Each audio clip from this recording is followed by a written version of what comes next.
Breakup. നമ്മൾ മിക്ക ആളുകളും എന്താണ് ബ്രേക്കപ്പ് എന്ന് അറിഞ്ഞിട്ടുണ്ട്. പക്ഷേ മിക്ക ആളുകൾക്കും എന്താണ് ബ്രേക്കപ്പ് എന്ന് അറിഞ്ഞുകൂടാത്തവരുമുണ്ട്. ബ്രേക്കപ്പ് എന്താണെന്ന് അറിയാവുന്നവരാണെങ്കിലും അറിഞ്ഞുകൂടാത്തവരാണെങ്കിലും ഈ വീഡിയോ അവർക്ക് ഭയങ്കര ഹെൽപ്ഫുൾ ആയിരിക്കും. ഈ ബ്രേക്കപ്പ് സംഭവിച്ചാൽ നമ്മുടെ ഇപ്പോഴത്തെ കറൻറ്റ് ലൈഫ് തന്നെ ഭയങ്കര ഫ്ലിപ്പായിട്ട് മാറി. നമുക്ക് എത്ര നല്ല ഫിറ്റ്നസ് ഉണ്ട്, നമുക്ക് എത്ര നല്ല സക്സസ്ഫുൾ ആണെങ്കിലും ലൈഫിൽ നമ്മൾ ആ ബ്രേക്കപ്പ് മെൻറ്റാലിറ്റിയിൽ നിന്ന് രക്ഷപ്പെടാൻ നമുക്ക് ഭയങ്കര പാടാണ്. ഈ ബ്രേക്കപ്പ് മെൻറ്റാലിറ്റിയിൽ നമുക്ക് രക്ഷപ്പെടാൻ നമുക്ക് സത്യത്തിൽ ഒരു മാർഗ്ഗവും ഇല്ല. ആ റിയാലിറ്റി നമ്മൾ അക്സെപ്റ്റ് ചെയ്യണം. ഇതൊരു മുറിവാണ്. ആ മുറിവ് സമയമെടുത്തേ മാറത്തുള്ളൂ. ഇപ്പം ഒരാൾ ബ്രേക്കപ്പ് ആയിട്ടിരിക്കുകയാണെങ്കിൽ നമ്മൾ അയാളെ എന്തോരം അവളെ പറഞ്ഞ് മനസ്സിലാക്കിയാലും അയാളുടെ തലയിൽ കയറത്തില്ല. അത് നമ്മൾ എന്തൊക്കെ പറഞ്ഞാലും കയറത്തില്ല. അത് ഒന്നെങ്കിൽ നമ്മൾ അയാളുടെ ഷൂസിലാവാത്തതുകൊണ്ടാണ്. ഞാൻ ഇതുവരെ എന്താണ് ബ്രേക്കപ്പ് എന്ന് പറഞ്ഞിട്ടില്ല. പക്ഷേ എൻ്റെ ഒരു ഫ്രണ്ട് കുറേ വർഷങ്ങളായിട്ട് അവർ റിലേഷൻഷിപ്പിലായിരുന്നു. അപ്പം അവർ ബ്രേക്കപ്പായി. അവർ ബ്രേക്കപ്പ് ഞാൻ ഒരിക്കലും വിചാരിച്ചല്ല. പക്ഷെ അവർ ബ്രേക്കപ്പായി. പക്ഷേ അവനൊരു 1.5 വർഷം എടുത്ത് ഫുള്ളി ഒന്ന് റിക്കവറാണ്. എന്നിട്ടും ഫുള്ളി റിക്കവർ അല്ല. പക്ഷേ അവനത് പക്ക ഒരു പ്രോസസ്സായിട്ടാണ് റിക്കവർ ചെയ്യുന്നത്. ഇപ്പം നമ്മളിപ്പോൾ ഇൻസ്റ്റാഗ്രാമിലും എല്ലായിടത്തും ഫേസ്ബുക്കിലും എല്ലായിടത്തും ഒക്കെ കാണും ഭയങ്കര മോട്ടിവേഷണൽ ആയിട്ടുള്ള കാര്യങ്ങളൊക്കെ. എന്ന് വെച്ചാൽ നമ്മളിപ്പം ബ്രേക്കപ്പ് ആകുമ്പോൾ തന്നെ നമ്മൾ ജിമ്മിലൊക്കെ പോയി ഭയങ്കരമായിട്ട് വർക്കൗട്ട് ചെയ്ത് നമ്മൾ നല്ല മസിലൊക്കെ എടുത്ത് നമ്മൾ സക്സസ്ഫുൾ ആകണം, ഭയങ്കരമായിട്ട് നമ്മൾ പൈസ ഉണ്ടാക്കണം. അതൊക്കെ ശരി തന്നെയാണ്. പക്ഷേ ഇത് എത്ര പേരുടെ കാര്യം നടക്കുന്നുണ്ട്? സത്യത്തിൽ ഇത് നടക്കുന്ന വളരെ റെയറാണ്. നമ്മൾ റിയാലിറ്റി ആയിട്ട് ചിന്തിച്ച് നോക്കിയാൽ എല്ലാവരും കുറേ സമയം എടുക്കും അത് റിക്കവർ ചെയ്തിട്ട് അവർ ബാക്ക് ടു സീറോ അവരുടെ ഗ്രൗണ്ട് ലെവലിൽ സ്റ്റാർട്ട് ചെയ്യും. എന്നിട്ട് അവർ ഇതിന് മുമ്പ് എങ്ങനെ ആ സ്റ്റേജിൽ അവരെത്തും, ആ മൈൻഡ് സെറ്റിലെത്തും. ഈ പാർട്ട്ണർ വരുന്നതിന് മുമ്പുള്ള മൈൻഡ് സെറ്റ് എന്തുവാ അവിടെ എത്തും. എന്നിട്ട് അവിടെ നിന്ന് വീണ്ടും റീസ്റ്റാർട്ട് ചെയ്യും. ഇപ്പം ബ്രേക്കപ്പ് ആയിട്ടിരിക്കുന്ന ആളുടെ മൈൻഡിൽ എന്തുവാ? അപ്പോൾ ആ പാർട്ട്ണർ എല്ലാ ദിവസവും വിളിക്കുന്നുണ്ട്, ദിവസത്തിൽ 3 മണിക്കൂർ 2 മണിക്കൂർ വരെ സംസാരിക്കുന്നുണ്ട്. അപ്പം ആ ലൈഫിൽ നിന്ന് ആ സമയം വേക്കൻ്റ് ആകുവാണ്. ഒരാൾ മരിച്ച പോലെയാണ്. ആ സമയം ഇനി ജീവിതത്തിൽ അവർക്ക് കാണത്തില്ല. അവരുടെ ഇത്രയും നാളുള്ള ലൈഫിലെ എല്ലാ ഹാബിറ്റുകളും ഈ ഒരു പാർട്ട്ണർ ഡിപ്പെൻഡ് ആയിരിക്കും. ഈ ഒരു പാർട്ട്ണർ പോയി കഴിയുമ്പോൾ ഇതെല്ലാം തകിടം മറിയുകയാണ് ചെയ്യുന്നത്. അവരുടെ ഡ്രീംസ്, അവർ സെറ്റ് ചെയ്ത് വെച്ചിരിക്കുന്ന ഗോള് ഇതെല്ലാം മാറുകയാണ് ചെയ്യുന്നത്. ഇതെല്ലാം ഒറ്റയടിക്ക് മാറിപ്പോവുകയാണ് ചെയ്യുന്നത്. അതിനെ നമുക്ക് ഒരു ദിവസം കൊണ്ടൊന്നും ഒരിക്കലും പറഞ്ഞ് മനസ്സിലാക്കി ഒരാളെ റെഡിയാക്കി എടുക്കാൻ പറ്റത്തില്ല. ഒരു ബ്രേക്കപ്പ് സംഭവിക്കുമ്പോൾ മിക്കപ്പോഴും എനിക്ക് അറിഞ്ഞൂടാ, പക്ഷേ 85% സംഭവിക്കുന്നത് വെച്ചാൽ ബ്രേക്കപ്പ് സംഭവിക്കുമ്പം അതിലെ പെണ്ണായിരിക്കും ആദ്യം ഭയങ്കരമായിട്ട് ഹാർട്ട് ബ്രേക്ക് ആവുന്നത്. ആ സമയത്ത് ധൈര്യമായിട്ട് നിൽക്കും, എനിക്കിതൊന്നും വലിയ പ്രശ്നമല്ല, നീ പോടി പുല്ല് എന്നൊക്കെ പറഞ്ഞ് നിൽക്കും. പക്ഷേ ആ സമയത്ത് പെണ്ണുങ്ങൾ ഭയങ്കര ഡിപ്രസ്ഡ് ആയിട്ട്, ഭയങ്കര ആൻസൈറ്റി ആയിട്ട്, ഭയങ്കര അവർ ബാഡ് സ്റ്റേജിൽ പോകും. പക്ഷേ അവർ റിക്കവർ ആവുന്ന ഗ്യാപ്പ് എന്ന് വെച്ചാൽ പതുക്കെ ആയിരിക്കും. അവർ റിക്കവർ ആവുന്ന പതുക്കെ പോയിട്ട് റിക്കവറായി.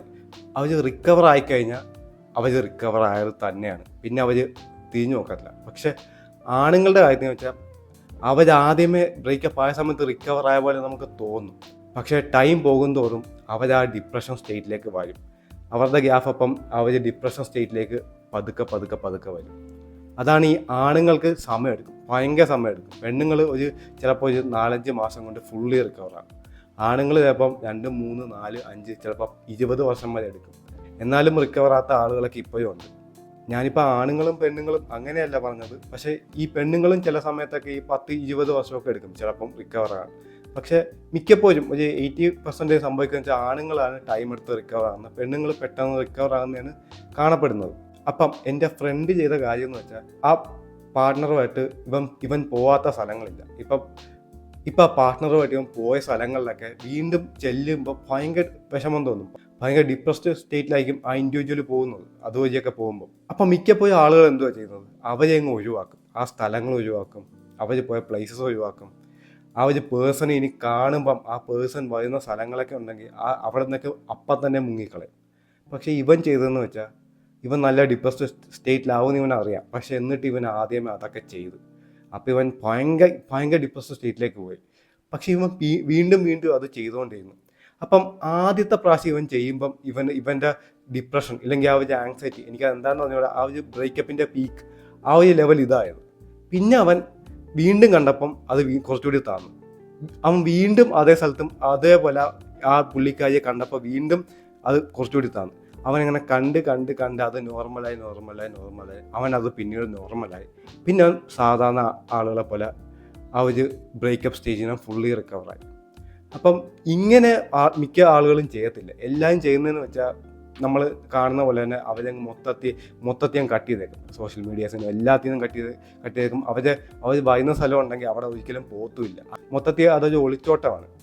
അപ്പം ഇത് ചെയ്താൽ ചിലപ്പോൾ നമ്മൾ 4-5 വർഷം കഴിഞ്ഞാലും ചിലപ്പോൾ എന്തെങ്കിലുമൊക്കെ കാര്യം ട്രിഗർ ചെയ്ത് വന്നാൽ ചിലപ്പോൾ നമ്മൾ ഇവരെ പറ്റി ഓർക്കുകയും ചെയ്യും. പക്ഷേ വലിയ വിഷമമൊന്നും വരില്ല. പക്ഷേ എന്നാലും നമ്മുടെ മനസ്സിൽ ആ ഇത് കാണും. അതുകൊണ്ട് ഈ ബ്രേക്കപ്പ് എന്ന് പറഞ്ഞ സാധനം നമ്മൾ ഒരിക്കലും ഒരാൾ ബ്രേക്കപ്പ് ആയിട്ട് ഇരിക്കുക എന്ന് പറഞ്ഞ് നമ്മൾ അയാളെ ഒരിക്കലും കളിയാക്കല്ല. അപ്പം അയാൾ റിക്കവർ ആവുകയാണെങ്കിൽ നമ്മൾ അയാളെ എൻകറേജ് ചെയ്യണം. നമ്മളത് മനസ്സിലാക്കണം. അയാൾക്ക് എന്തായാലും നല്ല ടൈം എടുക്കും അയാളുടെ ഇപ്പോഴത്തെ മെൻ്റൽ സ്റ്റേറ്റിൽ നിന്ന് പഴയ ഒരു നോർമൽ മെൻ്റൽ സ്റ്റേറ്റിലേക്ക് എത്താൻ. അപ്പം നമ്മളത് അണ്ടർസ്റ്റാൻഡ് ചെയ്യണം. പിന്നെ നിങ്ങൾ ബ്രേക്കപ്പിൽ ഇരിക്കുകയാണെങ്കിൽ, നിങ്ങൾ ആ ഏറ്റവും പീക്ക് ലെവലിൽ ഇരിക്കുകയാണെങ്കിൽ നിങ്ങൾ ഒരു കാര്യം എന്തായാലും മിസ്സാക്കരുത്. വർക്കൗട്ട് ചെയ്യണം, ജിമ്മിൽ പോകണം, വർക്കൗട്ട് ചെയ്യണം, മസിൽ ബിൽഡ് ചെയ്യണം.